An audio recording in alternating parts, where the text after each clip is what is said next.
Yo! So, 2024 was a good year for magical girl stories. Acro Trip, Magie Lumiere, Magical Girl Dandelion, and more. One anime adaptation I saw people talking about was The Magical Girl and Evil Lieutenant Used to Be Archenemies. This is another series that I watched as it aired, and I found myself both enchanted by the gorgeous aesthetics and animation of the anime, and also unnerved by the story itself, for a variety of reasons that we will get into. There are two elephants in the room when discussing this series, one of which I'll get to later and one I'll bring up now. And that is the fact that the original author and illustrator of the manga, Kokoa Fujiwara, sadly passed away in 2015. She left behind many friends and her family, and my heart goes out to them truly. No matter how many years go by, the pain of grief can still be so strong. I will say up front that I will be heavily critical of this story and the way it's told, but please know, this is not me speaking ill of the dead. I am criticizing the work as it is written, and that alone. There is no moral judgment being made upon Fujiwara herself or anyone else related to this series. Normally, I feel like that goes without saying, but I think the distinction is important to clarify here. So, beginning proper, the Magical Girl and the Evil Lieutenant Used to Be Archenemies, or just Mahoaku for short, is a 4-panel manga series that released in Square Enix's Gon Joker magazine, starting in September of 2013. The series ran until March 2015 when the author, Fujiwara, passed away, leaving the story unfinished. The final chapter and volumes of the series were released after her death after the publishers spoke with the family. In 2024, an anime adaptation of the series was aired, done by Studio Bones, which most people should know, but in case you don't, they're behind the anime versions of My Hero Academia, Fullmetal Alchemist, The Case Study of Vanitas, Soul Eater, Mob Psycho, and a whole lot more.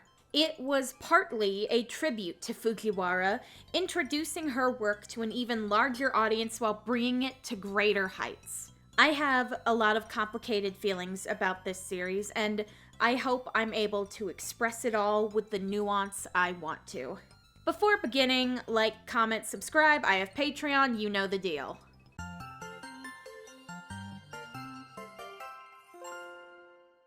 The story follows two characters as they fall in love. The titular Evil Lieutenant and the Magical Girl, named Meera and Byakuya respectively. Meera is the most feared lieutenant of the Evil King, having immense power and keen intellect that he's used to destroy the lives of thousands. And yet he throws his status away once he meets the Magical Girl. Or at least he's trying not to do that, meeting with her while still trying to act as if they're still enemies. Byakuya is a young girl who has trouble expressing herself. She's had a pretty rough life, being tricked into becoming a magical girl by the Mascot Cat, who basically acts like a Yakuza member, and we'll talk about him later. The series follows these two as their relationship becomes more intimate and hijinks ensue, as they both navigate their feelings and the inherent conflict that their positions create. Though it's pretty obvious that everyone around them can read the situation. It is very funny how the evil empire mostly operates like a standard corporation, and there's a mix of magical girl villain tropes as well as a bit of Power Rangers, considering the minion characters that just go This is a romantic comedy, and there are some funny moments for sure, but at the same time, I feel the humor falls flat half the time. Primarily because it's mostly the same joke over and over again. Byakuya does something cute. Meera is overcome with cute aggression and breaks something. Byakuya is confused as to why that happened. And the more that exact formula is repeated, the less funny it becomes. Not to mention that any joke following that formula becomes significantly less funny and much more horrifying upon realization of the second elephant, of which I am currently ignoring. There's also a lot of comedy surrounding Byakuya being poor and overworked, and there absolutely is comedy to be had with the absurdism of late-stage capitalism. But sometimes the punchline is just honest to God, she's poor and can't afford to eat, and that's weird, and mostly sad. Not to mention a large portion of the jokes and comedy is thinly veiled sexual assault. More on that later. In terms of animation, Studio Bones absolutely delivers. The opening sequence alone is a brilliant display of technical prowess. The colors, the movement, the way it matches up to a very delightful song by Lizelle. I could watch this sequence over and over and never get tired of it. And that quality carries into the rest of the series. From big action moments to soft romantic anticipation to fast-paced comedy, the animation is on point. Director Akio Ohashi absolutely knew what they were doing.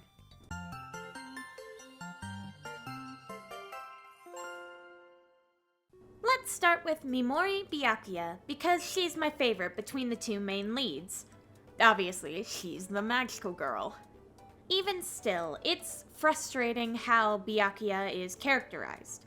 The first thing we see of her is taking down a dragon with relative ease, which, you know, implies that she's pretty good at her job of fighting monsters. Outside of being a magical girl, we see she's actually pretty passive, going with the flow and not complaining much about situations that she should really be complaining about more. And that's okay, and in fact, I think that idea is really fun and an interesting juxtaposition. And the magical battles are not the focus of this story, they're just the setup. But literally every other time we see her in a fight or any kind of physical confrontation, she just doesn't do anything. The very second episode, we see Meera try to reclaim some of his prestige by unleashing a horde of slimes onto the city. Classic low-threat enemies. To normal people, they're annoying, but to a magical girl, they should be nothing, right? Wrong. Tentacle assault. The way this is drawn is so clearly sexual, and it is meant to be arousing. The audience is supposed to be enthralled by this girl, tied up, covered in slime, and begging to be let go. Gross!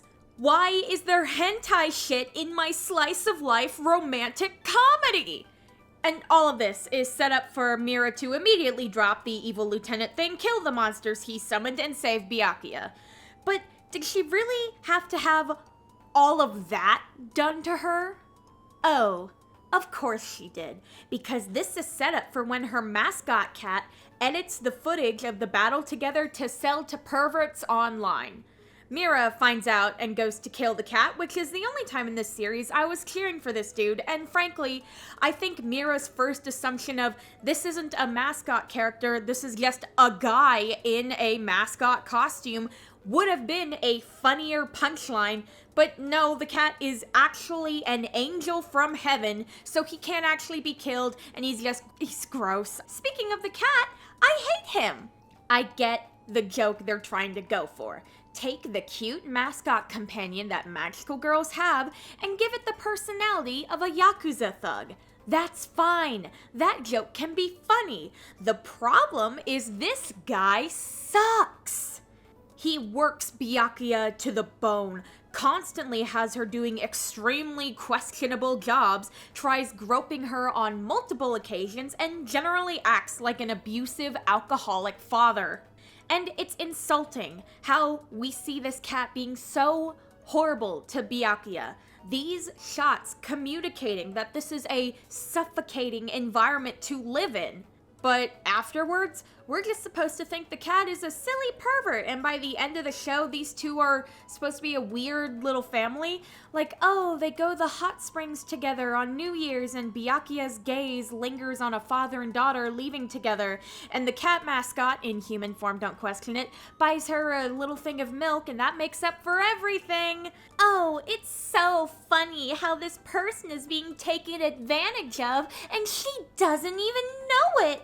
How wacky and quaint. God, I hate this fucking cat.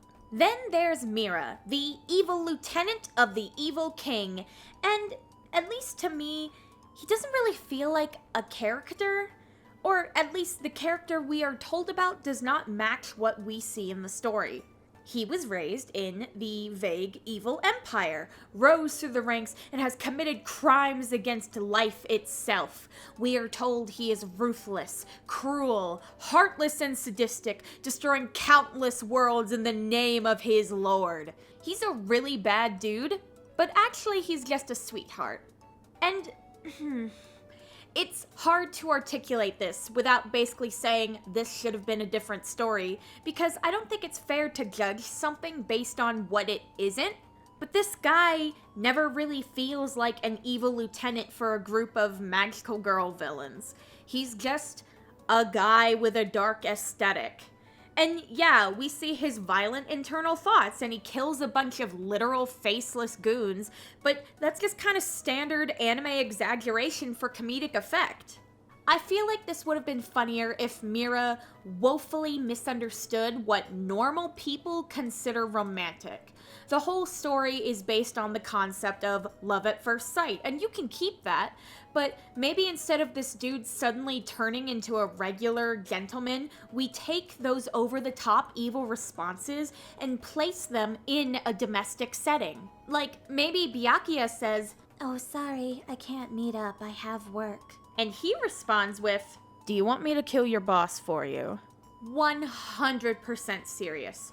Or maybe the flowers he brings her are like fucked up evil flowers? I don't know. But the more I thought about it, the more Meera as an evil lieutenant just kinda didn't make sense. He doesn't seem like he was raised in an empire of oppression and torment.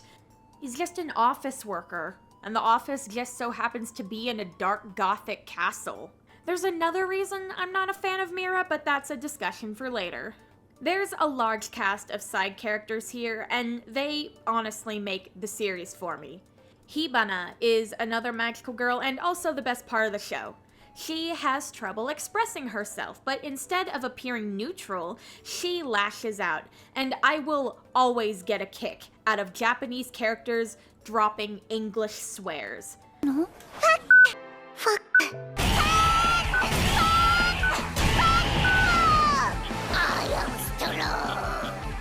The joke with her is the gap between cute little girl and the incredible violence she inflicts on others. And you know what? That's funny. She has like this little mini arc of becoming a magical girl and struggling through the battles and such, and it's really, really cool. By her side is the bird companion, and despite looking much creepier than the cat, he's actually really chill. Honestly caring for Hibana, listening to what she has to say, and generally being a good friend and mentor. Then there are Meera's co-workers, most of which we don't get to learn too much about. The one we see the most of is Formalhalt, who is what would happen if you turned a golden retriever into a human man, quite literally. He joins Meera on a few missions to face the magical girl, and every scene he is in is just a delight. I love this guy. Then there's these two, Alcyone and Spisa, who are the gossips of the group, and I really love them and would watch a whole show about these two alone. Bellatrix is a stoic elf woman who is actually very horny. Specifically, she fantasizes about Meera, and yeah, that's a funny bit. Finally, there's Sadalsud and Betelgeuse, who don't do anything. They're also here.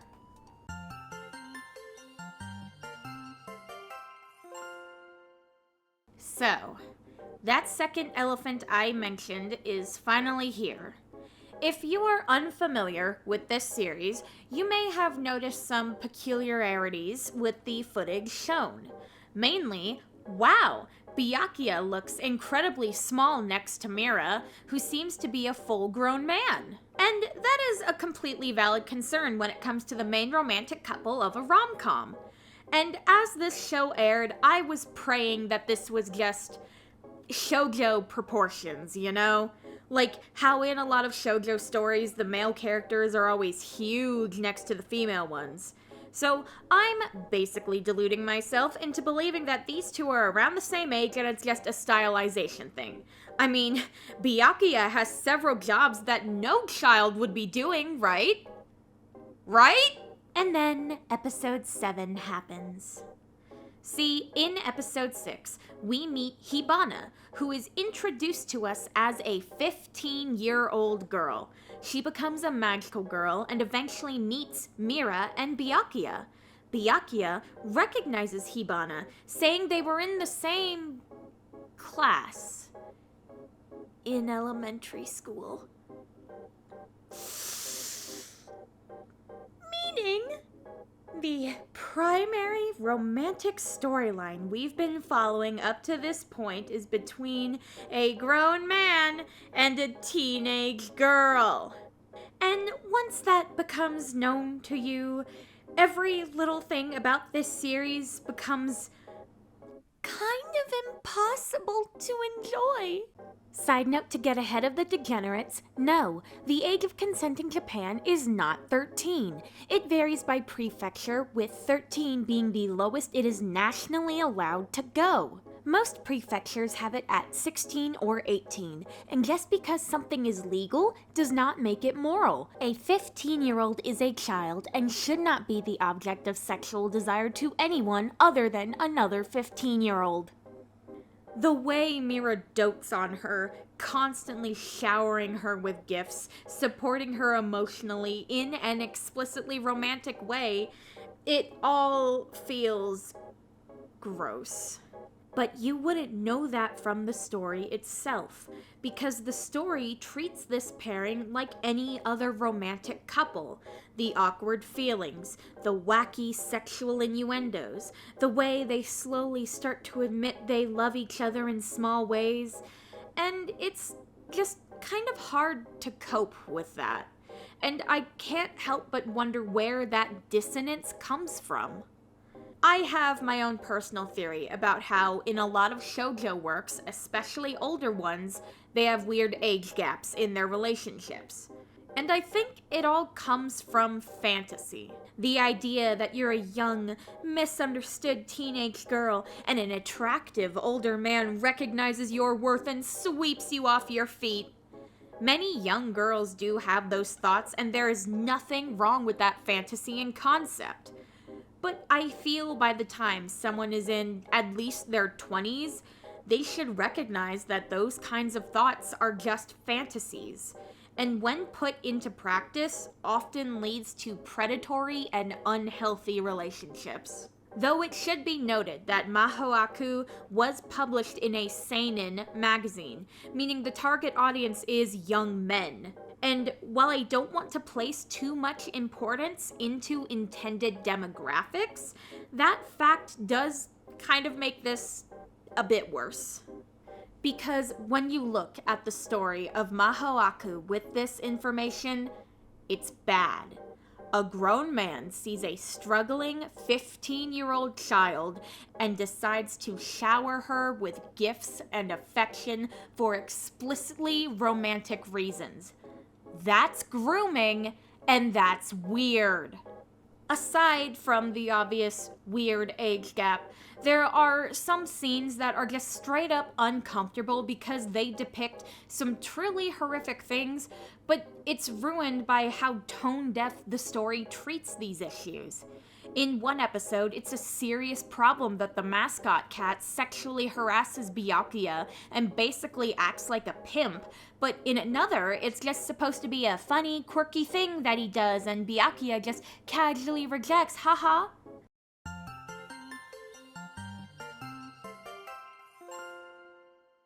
This is a hard series for me to declare judgment on, or whatever. On a technical level, music, animation, character designs, art, background, general aesthetics, this series is an absolute delight. But I don't feel comfortable recommending it wholeheartedly because, well, this is a romance story between a child and an adult. And, like, man, that's just... Ugh! There is no getting past how weird that is. And yes, I know it is a piece of fiction and no real children were groomed, but like, the fact that this love story is being told without even the slightest consideration of the very obvious age gap is hard to ignore. There isn't even like a joke about, oh, Meera likes him young, haha, or like anything, and I don't even know if that would make it better or worse, but like some acknowledgement or something. Not only that, but I feel like the base concept of the story wasn't really utilized to its fullest extent. There is a lot of fun to be had in enemies to lovers type of stuff, and this story just kind of skips over all of that. So, instead, I'm going to recommend Love After World Domination. It's a show from 2022 with a similar premise. In a Power Rangers Super Sentai parody setting, the Red Ranger and a general from the evil empire start dating, and all the shenanigans that come with that premise are fully explored. I had a blast watching it while it aired. There are aspects I'm not a fan of. There was this one episode that got really weird for no reason, but all in all, it's a fun, funny series. Also, the main love interests are both teenagers, so there isn't a creepy age gap. Neat! And that's about all I have to say for this one. I guess one more thing is that Byakuya's design bothers me. Mainly, like, what are these straps on her top doing? They just kind of don't do anything. And also, she has, like, this star theme, but also roses on her leggings. Also, her name as a magical girl is Glass Happiness, which could be super cool, but they don't really do anything with it. And that sucks a lot because it would be so cool to have a glass-based magical girl, especially glass blowing, and after that, they could even...